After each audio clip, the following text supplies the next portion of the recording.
तो कैसे हैं आप लोग।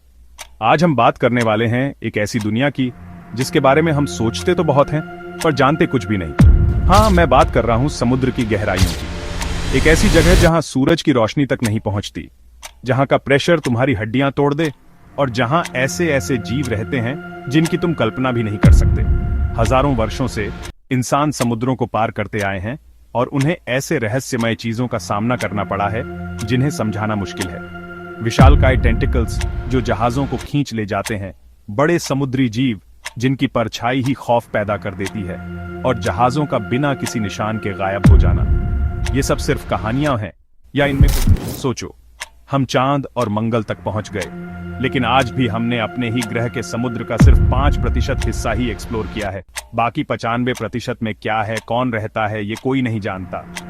तो आज मैं तुम्हें उसी अनजानी दुनिया के सफर पर ले जाने वाला हूं। यहाँ 5 ऐसे गहरे समुद्र के राक्षसों का जिक्र किया गया है जो शायद सच में मौजूद रहे हों। तो लिस्ट में सबसे पहले नंबर पर है वो नाम जिसे सुनकर बड़े बड़े जहाजों के कप्तान भी कांप जाते थे, दी क्रैकन। ये सिर्फ एक कहानी नहीं है, ये एक खौफ है जो सदियों से समंदर पर राज करता आया है। 13वीं सदी के नॉर्स नाविकों की कहानियों में इसका जिक्र मिलता है। वो कहते थे कि समंदर के बीचों बीच अचानक एक तैरता हुआ द्वीप जैसा कुछ नजर आता है। नाविक उसे जमीन समझकर लंगर डालने की गलती करते और फिर वो द्वीप हिलने लगता। इससे पहले कि वो कुछ समझ पाते, पानी से निकलते थे विशालकाय टेंटिकल्स जो पूरे के पूरे जहाज को खिलौने की तरह पकड़कर समंदर की गहराइयों में खींच ले जाते थे। उनकी कहानियों में क्रैकन का साइज इतना बड़ा बताया गया है कि जब वो पानी के नीचे चलता था तो उसके मूवमेंट से एक खतरनाक भंवर बन जाता था जो आसपास के सभी जहाजों को निगल जाता था। सोचकर देखो, तुम समंदर के बीच में हो, दूर दूर तक सिर्फ पानी है, और अचानक तुम्हारा जहाज बिना किसी वजह के एक भंवर में फंस जाए। ये डर ही काफी था किसी को भी पागल करने के लिए। कई सालों तक लोग इसे सिर्फ नाविकों की मनगढ़ंत कहानियां मानते रहे, लेकिन फिर विज्ञान ने करवट ली। वैज्ञानिकों ने जब गहराइयों को खंगालना शुरू किया तो उन्हें कुछ ऐसा मिला जिसने इन कहानियों को एक नई दिशा दे दी। उन्हें मिले विशाल स्क्विड और फिर कोलोसल स्क्विड के सबूत।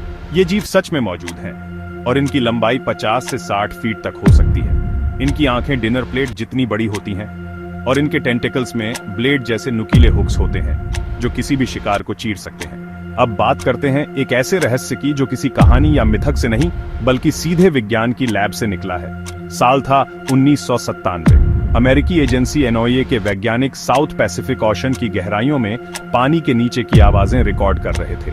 वो पनडुब्बियों और पानी के नीचे होने वाले ज्वालामुखियों पर नजर रख रहे थे। तभी उनके हाइड्रोफोन्स ने एक ऐसी आवाज रिकॉर्ड की जिसे सुनकर उनके होश उड़ गए। ये आवाज बहुत ही ज्यादा लाउड और अल्ट्रा लो फ्रीक्वेंसी की थी। इस आवाज को नाम दिया गया ब्लूप। ये कोई मामूली आवाज नहीं थी, इसकी इंटेंसिटी इतनी ज्यादा थी कि इसे 5000 किलोमीटर दूर तक लगे सेंसर्स ने एक साथ रिकॉर्ड किया था। वैज्ञानिकों ने जब इसका विश्लेषण किया तो वो हैरान रह गए।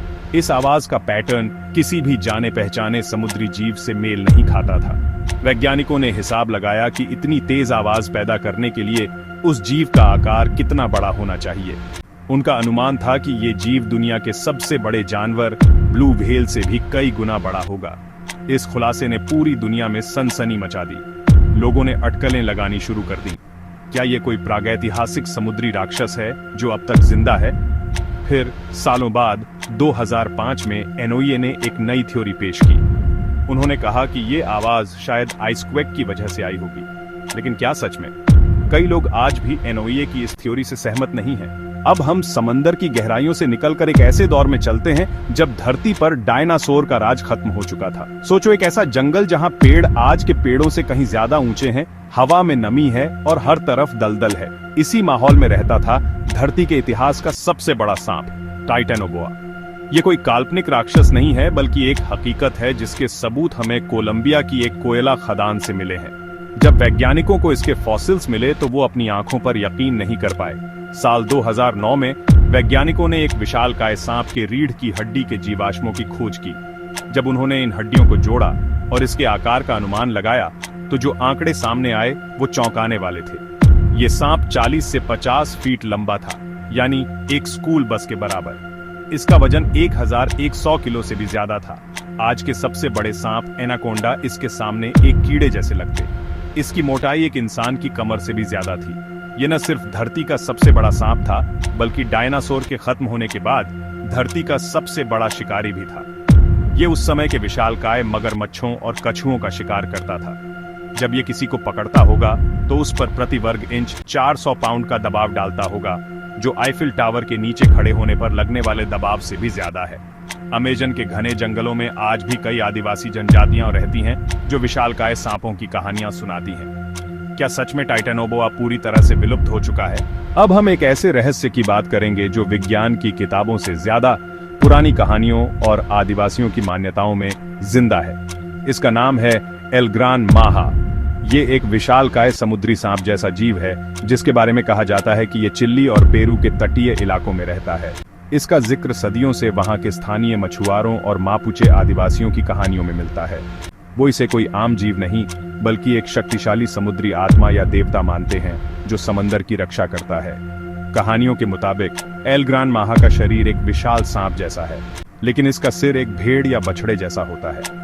कहा जाता है कि यह समंदर में होने वाले ज्वार भाटा, तूफानों और सुनामी के लिए जिम्मेदार है। जब ये खुश होता है तो मछुआरों को भरपूर मछलियां मिलती हैं और समंदर शांत रहता है, लेकिन जब ये नाराज होता है तो समंदर में उथल पुथल मच जाती है, जहाज डूब जाते हैं और किनारे पर रहने वालों पर मुसीबत आ जाती है।